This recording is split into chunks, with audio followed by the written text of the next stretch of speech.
சிம்மராசிக்காரர்களை பொறுத்த வரைக்கும் வார்த்தைகள்ல இருந்து வந்த தடுமாற்றங்கள் மாறும். இதுக்கு முன்னாடி கொடுத்த வாக்கு காப்பாற்ற முடியலைங்க, ஒரு வார்த்தை சொல்லிட்டு என்னால அதை ஃபாலோ பண்ண முடியாம போச்சு, வாங்கின கடனை கொடுக்க முடியலன்னு நினைச்ச சிம்மராசிக்காரர்கள் கடனை திருப்ப கொடுப்பீங்க.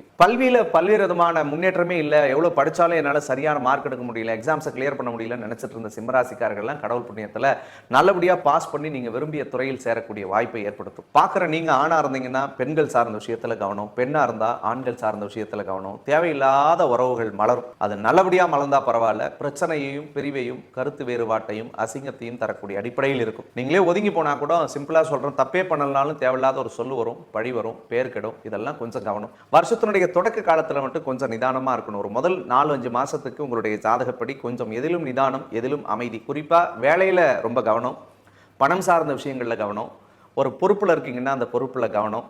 ஏன்னா இந்த காலகட்டங்களில் தேவையற்ற சில அழுத்தங்களும் மன உளைச்சல்களும் கஷ்டங்களும் சிம்மராசிக்காரர்களுக்கு ஏற்படுத்தும்.